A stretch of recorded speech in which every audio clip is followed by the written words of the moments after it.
Welcome to Central Church's online devotional ministry. These short devotions are intended to provide inspiration and hope to all people, including our friends, neighbors, and church members. We hope that you find them both meaningful and helpful as you search for spiritual food. It's our prayer that you discover new ways to serve Christ and be about His work in the world. Here's Pastor Bob. Hello once again. March 17th is St. Patrick's Day. St. Patrick of Ireland, the patron saint of the Irish people. Much that we observe in connection with St. Patrick has little to do with the saint himself and little to do with our Christian faith. Patrick was a great and dedicated follower of Jesus Christ. But I'd like to begin today by reading a passage from Paul's second letter to the Corinthian church from chapter 1. Praise be to God and Father of our Lord Jesus Christ, the Father of compassion and the God of all comfort, who comforts us in all our troubles, so that we can comfort those in any trouble with the comfort we ourselves have received from God. For just as the sufferings of Christ flow over into our lives, so also through Christ our comfort overflows.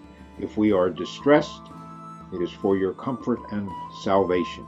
If we are comforted, it is for your comfort, which produces in you patient endurance in the same sufferings which we suffer. And our hope for you is firm, because we know that just as you share in our sufferings, so you share in our comfort.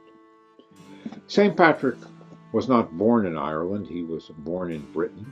According to some traditions, he was born in Wales. At the age of 16, he was captured by pirates and taken on a boat to Ireland, where he was a slave for at least 6 years. During his duties as a slave, his job was to herd pigs.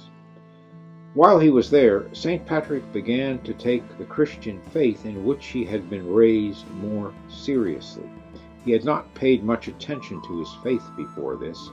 After 6 years, he escaped, and he spent the next 16 years studying to be a priest in the Church of Christ.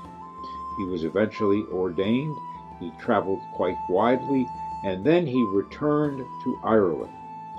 Now, Patrick was not the first person to bring Christianity to Ireland. There were predecessors before him. But he did spend his life establishing churches throughout Ireland, preaching and demonstrating and living for the Christian faith. Patrick was familiar with the Irish language and culture when he returned, because he had been a slave there for 6 years. And in the course of his ministry, Patrick chose to adopt traditional Irish symbols and traditions into the faith, such as having bonfires on Easter. Bonfires were an important part of Irish culture, and so the Easter bonfire became a part of the Irish tradition. The sun was also a well-known symbol in Irish culture, and so Patrick imposed the circle of the sun around the cross, creating the Celtic Cross, which is observed, of course, in Wales, Ireland, and Scotland, wherever Celtic Christians are to be found. St. Patrick's Day has become something that has little to do with the saint himself and little to do with the Christian faith. It's become something that's all about leprechauns and shamrocks and pots of gold and drinking beer.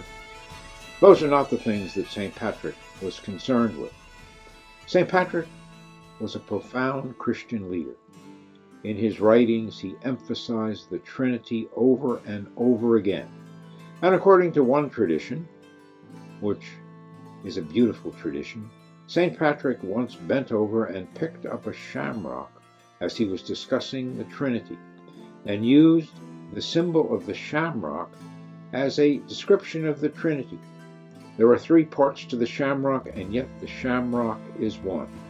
St. Patrick of Ireland, who lived from about 387 until 460, was a great follower of Jesus Christ. And let us conclude with a portion of a document that's known as the breastplate of St. Patrick, a profound Christian and Trinitarian exclamation of the presence and the love of Christ. Let us use this as our concluding prayer. Christ with me, Christ before me, Christ behind me, Christ in me, Christ beneath me, Christ above me, Christ on my right, Christ on my left, Christ when I lie down, Christ when I sit down, Christ when I arise, Christ in the heart of every man who thinks of me, Christ in the mouth of everyone who speaks of me, Christ in the eye of everyone that sees me, Christ in the ear of everyone that hears me. Amen.